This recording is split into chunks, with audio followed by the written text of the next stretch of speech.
Bon matin. Je suis contente d'être avec vous encore une fois pour notre 8e étude dans l'Évangile selon Marc. Et à notre dernière fois, il y a 2 semaines, beaucoup s'est passé depuis parce qu'on s'est vu plusieurs d'entre nous à la retraite de flammes et j'étais contente de voir vos beaux visages et d'apprendre à vous connaître un peu pendant qu'on s'envoyait entre les sessions, les enseignements.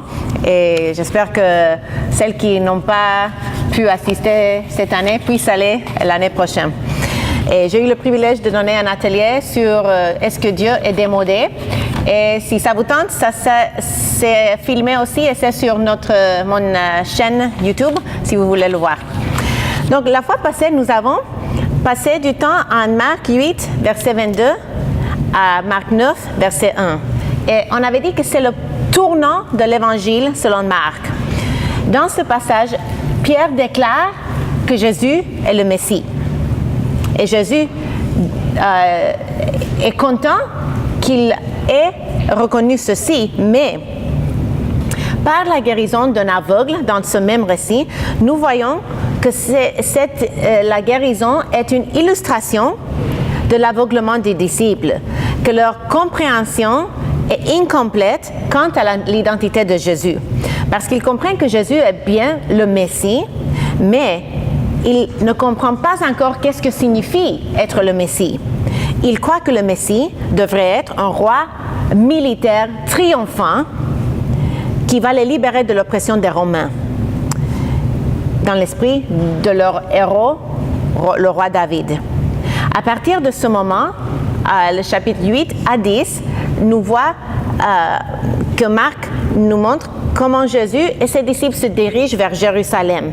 Et dans ces chapitres, Jésus essaie d'expliquer à ses disciples qu'est-ce que signifie qu'il soit le Messie. Jésus parle ouvertement, mais ses disciples ne comprennent pas. Et il le répète à plusieurs reprises. Marc 9, 32 dit « Mais les disciples ne comprenaient pas cette parole et ils craignaient de l'interroger. Jésus venait de leur dire qu'il devait mourir à Jérusalem, mais ils ne comprennent pas. Ils pensent toujours que Jésus se dirige vers Jérusalem pour tenter un coup d'État. Ils ne comprennent pas qu'il s'en va pour mourir. Il leur parle ouvertement, mais ils ne comprennent pas. Au contraire, tout de suite après ce verset en Marc 9, ils se mettent à discuter. Qui est le plus grand? Jésus leur dit, si quelqu'un veut être le premier, il sera le dernier de tous et le serviteur de tous.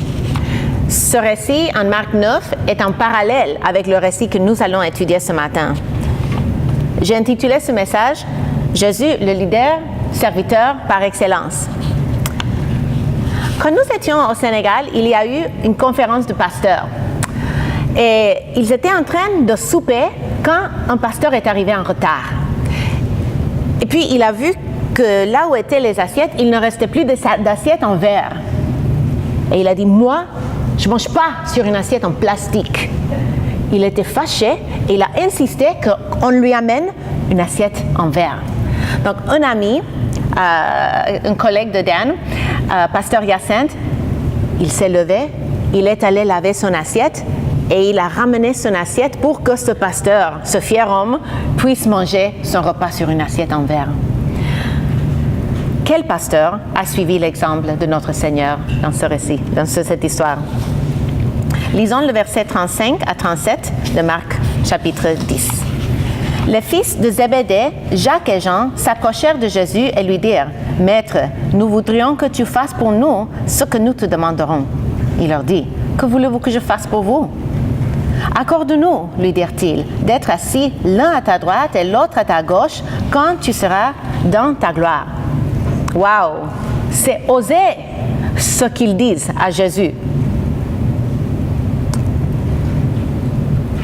Dans les versets qu'on a vus tantôt, Jésus, dans les versets qui précèdent, Marc 10, 35 à 37, oui.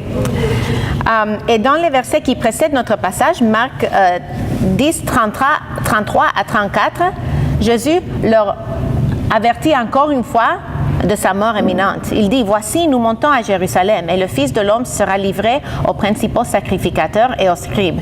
Ils le condamneront à mort et ils le livreront aux païens qui se moqueront de lui, cracheront sur lui et le battront de verge et le feront mourir. Et 3 jours après, il ressuscitera. Jésus continue à leur donner un résumé de ce qui l'attend à Jérusalem. Mais c'est comme du chinois pour eux. Jésus déclare ouvertement, mais il continue, il reste aveuglé, comme l'aveugle dans le récit de la fois passée.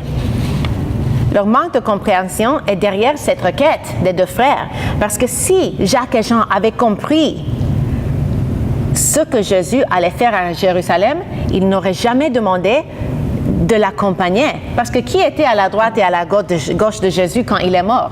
2 voleurs, n'est-ce pas? Ce n'était pas une place de gloire, ce n'était pas ce qu'il cherchait. De plus, c'est drôle la façon que ses frères lui demandent.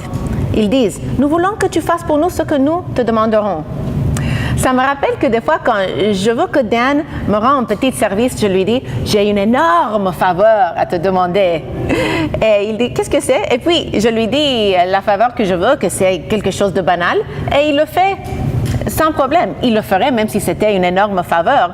Mais quand je lui dis que c'est énorme et puis c'est quelque chose de banal, c'est facile d'accepter de me rendre ce service. Mais la requête de Jacques et Jean n'est pas du tout banale. Malgré ce que Jésus vient de leur dire, Jacques et Jean continuent à croire dans un Messie triomphant. Ils sont endurcis, aveugles, convaincus que Jésus se dirige vers Jérusalem pour établir son royaume. Car il dit, les frères disent, quand tu seras dans ta gloire. Ils pensent que sa gloire va venir dans quelques jours, peut-être quelques semaines. Ils n'ont pas encore saisi le paradoxe de l'incarnation. Le roi des rois est Dieu devenu chair. Jésus-Christ, le Fils de Dieu, n'est pas né dans un palais. Il est né humblement et son premier lit était un mangeoire. Il n'a pas grandi dans l'opulence, mais dans la simplicité. Son ministère n'a pas été vécu parmi les grands, parmi les leaders religieux et les personnes d'influence la plupart du temps, car il a passé la majorité de sa vie parmi les paysans, les gens dans la marge de la société, aux marges de la société. Et ce n'est pas du tout ce qu'on s'entend d'un roi.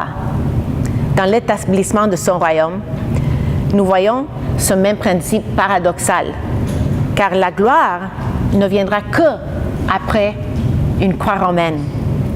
La couronne que Jésus portera sera une couronne d'épines. Et ceux qui veulent venir après lui doivent se charger de leur croix et le suivre. Les paroles de Jésus sont comme du chinois pour eux, comme je disais.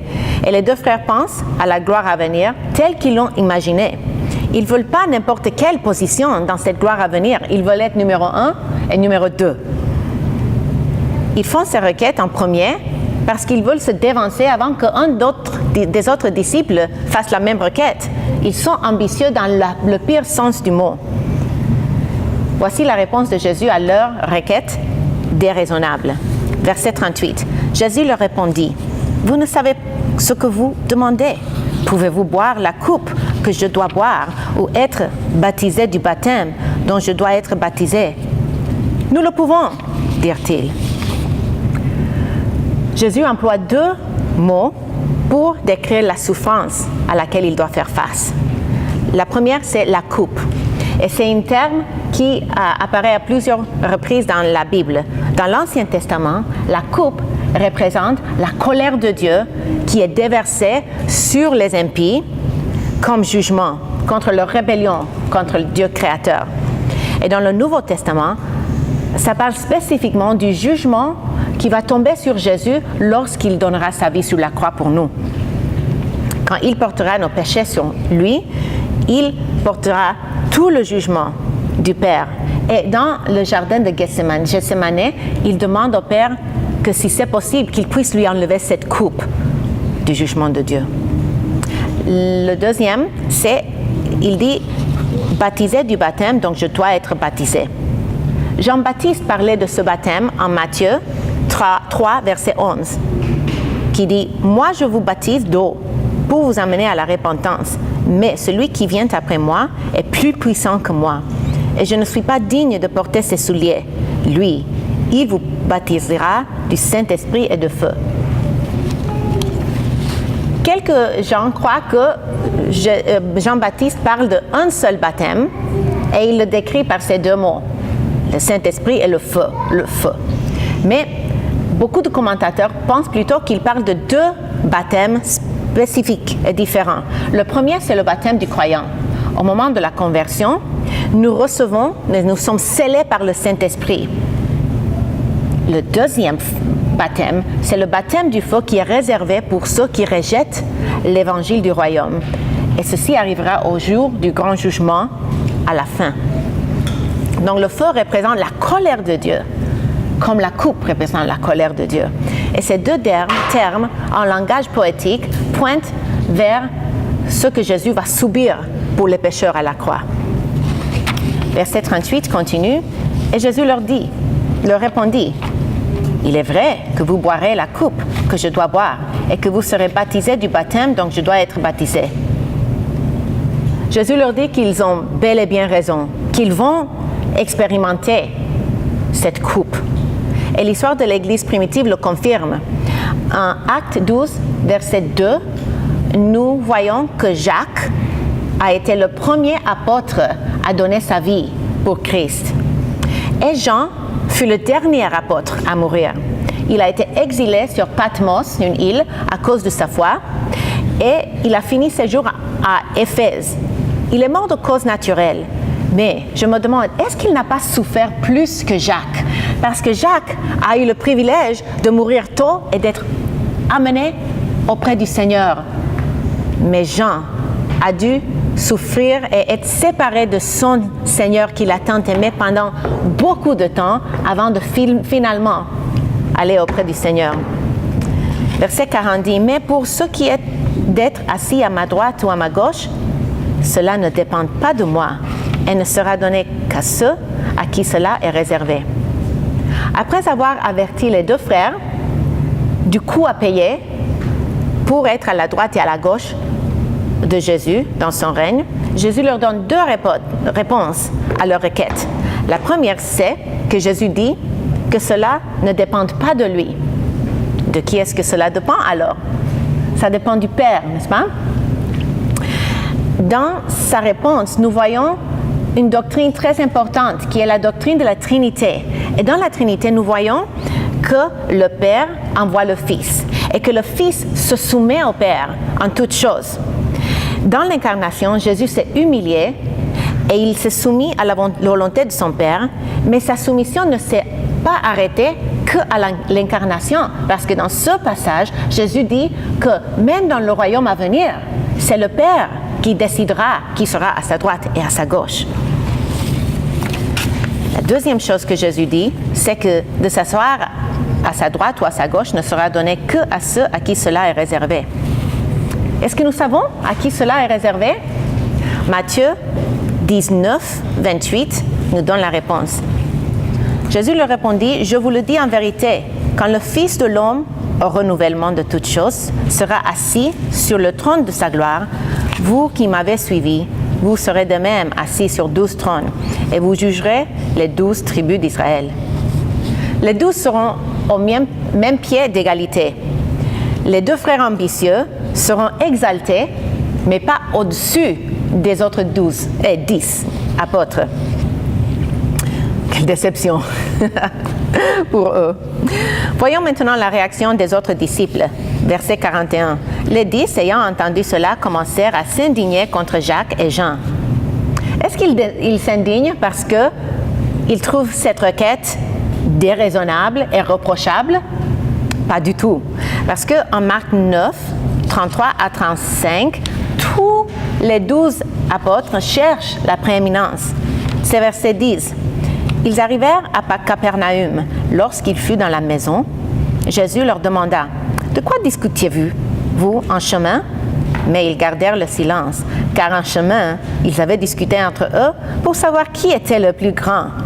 Alors, il s'assit, appela les 12 et leur dit, « Si quelqu'un veut être le premier, il sera le dernier de tous et le serviteur de tous. » Chacun des 12 apôtres possède une ambition malsaine d'être numéro 1. Jean et Jacques essaient de se mettre en avant, mais ils ne sont pas les seuls avec ces mauvaises compréhensions du royaume de Dieu et du leadership selon Christ. Tous restent toujours partiellement aveuglés. Apprenons ce que Jésus pense à leur sujet. 42 versets. Jésus les appela et leur dit, « Vous savez que ceux qu'on regarde comme les chefs des nations les tyrannisent et que les grands les dominent. » Tout le monde entier à cette époque vivait sous des monarchies absolues. La démocratie n'existait pas, que je sache. Nous, des fois, nous pouvons nous plaindre de notre système politique, mais au moins nous avons le droit de voter, nous avons le droit de nous rassembler si nous sommes contre un projet de loi ou quelque chose qui arrive sur la scène politique. Mais en Israël, ils vivaient déjà sur une monarchie, mais encore pire, ils vivaient sous la domination d'un étranger, d'un pays étranger, d'un roi étranger, et ils n'avaient aucun recours. Jésus reconnaît que ses disciples ont été influencés par la culture, par le monde, et que leur pensée par rapport au leadership était influencée par le monde. Si Jésus ne les apprenait pas, comment allait-il apprendre c'est quoi le vrai leadership biblique? Verset 43. Il n'en est pas de même au milieu de vous, mais quiconque veut être grand parmi vous, qu'il soit votre serviteur. Et quiconque veut être le premier parmi vous, qu'il soit l'esclave de tous. Voici ce qui devrait être un caractère gras sur le CV de tout serviteur de Dieu. Esclave de tous. Quand l'année passée, nous nous sommes engagés à servir à l'église Emmanuel, le pasteur, l'ancien François Picard, qui est l'ancien directeur de Sembec, il a proposé à Daniel de devenir son mentor pour 6 mois. Et comme ça, il pourrait servir dans l'église sous la direction de François. Et pour que son rôle soit clair, Dan lui a demandé, « Quel est mon rôle? Quel serait mon titre à l'église? » François a répondu avec un mot, « esclave ». Et nous avons apprécié cela parce que c'est le titre que nous possédons tous, autant qu'enfants de Dieu. Nous sommes les esclaves du Christ. Tant de choses. La fois passée, nous avons vu que tant de choses dans le royaume de Dieu sont à l'envers. Si tu veux sauver ta vie, tu dois la perdre. Aujourd'hui, nous voyons que si tu veux être grand, tu dois t'abaisser, tu dois être esclave ou serviteur. Le mot traduit par serviteur, c'est le mot diakonos en grec, et on tire le mot diacre de ce mot. Et c'était un mot dans le Nouveau Testament qui était employé pour décrire quelqu'un au service du roi, des leaders religieux juifs, de l'église locale et au sein d'une maison. Et le mot traduit par esclave, c'est doulos, et ça veut dire l'état d'être complètement contrôlé par ou subordonné à quelqu'un ou quelque chose. Ça ferait peur d'être esclave si nous avions un maître sévère. Mais ce qui est merveilleux, c'est que nous avons le meilleur des maîtres dans notre Seigneur Jésus. Incapable d'ôter les chaînes qui nous gardaient sur sa domination. Nous avions le pire des maîtres. Il ne désirait que notre destruction. Mais en Jésus-Christ, nous avons le meilleur des maîtres. Il a pris notre place sur la croix, il a vaincu la mort et le diable par sa résurrection, et il nous a délivrés de la puissance des ténèbres, et il nous a transportés dans son royaume glorieux. Alléluia. Verset 45. Car le Fils de l'homme est venu, non pour être servi, mais pour servir, et donner sa vie comme le rançon de beaucoup. Ceci est le verset clé, pas seulement de notre passage, mais de tout l'Évangile, selon Marc. Dans cette courte phrase, nous voyons le résumé du ministère de Jésus et ce que nous devons suivre. Jésus a vécu sa vie entière comme serviteur. Il a fait face aux tentations et aux épreuves comme n'importe quel homme. Ses parents étaient si pauvres qu'à sa naissance, quand ils l'ont amené au temple pour offrir le sacrifice, ils n'avaient le moyen que pour acheter 2 petites tourterelles. C'était des pauvres. Jésus a perdu son beau-père Joseph à un assez bas âge, car après Luc 2, Joseph n'apparaît plus dans les évangiles. Jésus a été tenté dans tous les points sans péché. Il a connu la faim, la soif, la fatigue, la solitude. Imaginez-vous que Jésus a dû quitter sa place d'honneur et de gloire auprès du Père et du Saint-Esprit. En se limitant par un corps humain, il a dû prendre pause de cette communion qu'il partageait dans la Trinité depuis l'éternité infinie du passé. Quel sacrifice! Tout ceci, Jésus l'a fait pour venir, pour servir et pour donner sa vie en rançon pour beaucoup. Que Jésus emploie le mot rançon, ce n'est pas par hasard, car rançon veut dire les moyens ou l'instrument par lequel la liberté ou la délivrance est rendue possible. Quand Jésus a donné sa vie pour nous, un échange a eu lieu auprès du Père, le juste juge. Jésus a été notre substitut et il a pris notre place sur la croix, le juste pour les injustes. Il a payé le prix de notre libération. Les chaînes sont plus sur nous. Nous qui étions des enfants du diable sommes devenus fils et filles du grand roi. Quel don merveilleux, quelle grâce infinie. Le message principal de ce passage est ceci. Puisque la vie de Jésus a été marquée par le service et le sacrifice, la nôtre devrait l'être aussi. Puisque la vie de Jésus a été marquée par le service et le sacrifice, la nôtre devrait être aussi. Quelles sont les implications pour nous aujourd'hui? Premièrement, en verset 40, Jésus dit que de s'asseoir à sa droite ou à sa gauche ne dépend pas de lui. Si Jésus était capable de se soumettre à la volonté du Père en toutes choses et en tout temps, pourquoi ne pas faire pareil? Si Jésus pouvait mettre son entière confiance en son Père, nous pouvons le faire aussi.